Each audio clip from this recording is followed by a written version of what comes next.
So, Hideki Kamiya's upcoming Microsoft-exclusive action-adventure title Scalebound got officially cancelled. Recently, I uploaded a video about my most anticipated games of the year in which I gave vague hints about what was about to happen. Just about a couple hours before the news the game was getting canned hit the streets. From what I've heard on the down low, the development isn't going too great on this one. On top of that, bad boy director Kamiya hasn't tweeted in a while. Truth be told, I already knew a few days before making that video that things were looking a little worse than development's not going too great. Video game historian Liam Robertson gave me some insight about the troubled development and the possibility of an incoming cancellation for Platinum's stumbling title. But I decided to stay ambiguous in the video before any kind of official confirmation was given by Microsoft. Liam agreed not to drop the story on Twitter before I uploaded. He's a real swell dude, unlike the people who oddly started posting about the news immediately after Liam's tweet without acknowledging him. No guys, yeah sure, massive coincidence. Liam's got his own video on the cancellation and the issues he's uncovered that likely led to Microsoft severing their ties with the title. I highly recommend giving it a look. Now that the cat's out of the bag, I too can finally give my complete thoughts and speculative musings on the info Liam gave me. When I got wind of this news last week, at first it seemed crazy, but looking at it in more detail, the chinks in the armor become more and more apparent. The game was announced all the way back at E3 2014, and by the time E3 2016 rolled around, all we had was two shaky looking gameplay demos. For context, Nier Automata, Platinum's other upcoming game, was announced at E3 2015, a whole year after Scalebound, and that's on schedule to be launched in a couple of months. You can play a demo yourself on PSN right now. Scalebound, on the other hand, has been meandering about for years until it finally bit the dust. It was on my anticipated games of 2016 list, and 2 days after I put that video up, it got pushed back to 2017. After uploading this video, it just got cancelled. And maybe a delay of a whole year like that was an indication that things weren't looking so hot, but still, rarely does a game show up with live gameplay on the stage of E3 twice only to crash and burn 6 months after its last showing. It's still rather shocking. I'm literally shaking. This might sound like the time to use this as an indictment that, oh, Kamiya ain't as good as you thought, he doesn't have it anymore. I've gone on record saying he's never directed a bad game, and I stand by that. If anything, the fact that we're not getting Scalebound at the moment is probably an indication of how good of a director Kamiya really is. I mean, think about how many other devs would compromise on their vision, shit their game out the door, and then just hype it up anyway and pretend nothing's wrong. Here it comes, the publisher told us we had to finish it, so we're doing it.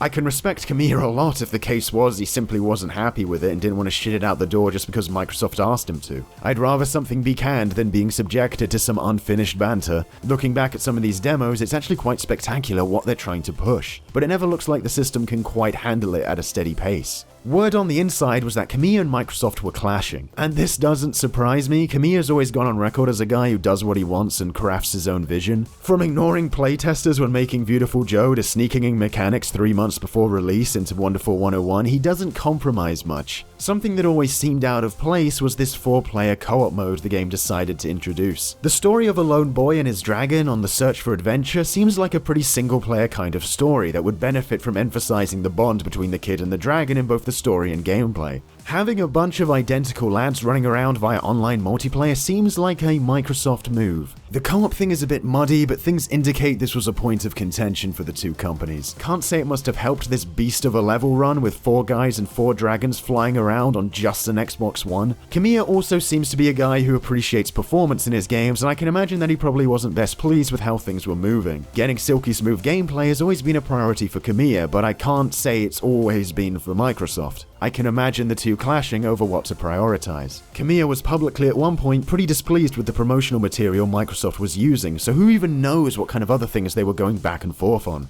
Microsoft really aren't hitting it out of the park at the moment. Sure hope everyone with an Xbox is enjoying their Crackdown and their Phantom Dust, but geez, the mood really can't be good at Platinum. I can't imagine how it feels to have 4 years worth of work go up in smoke. Scalebound and Nier were the two games I was looking to see bring the company back around from recent mediocre licensed releases, but while Nier is looking great, now we're one more hype-looking game down, and on the whole, shit, Platinum's destiny lies solely in the hands of a game directed by Yoko Taro. Holy shit. I'm sure Platinum will bounce back, but this has got to be a really hard time for Kamiya. I'm not surprised he's taking a break, and I hope he finds it within him to return and make some more top games for us. Because hey, I'm feeling pretty down about this at the moment myself. A new 3D adventure hack and slash starring a cheeky protag directed by the main man who created Devil May Cry. He had cool headphones and a devil bringer. You know, Capcom ain't returning my calls on DMC5, I need something. It goes without saying that a game like this at its full potential is a real shame to lose. I think this whole thing though is an indication of how important studios like Platinum are.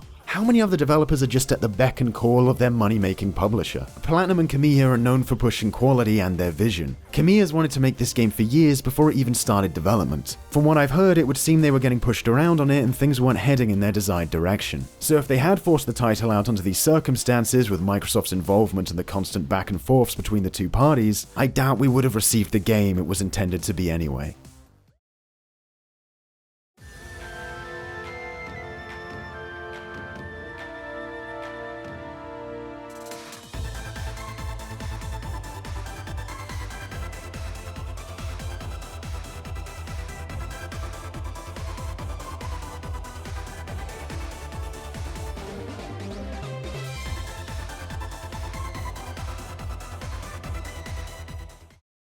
Come on guys, you can get it out.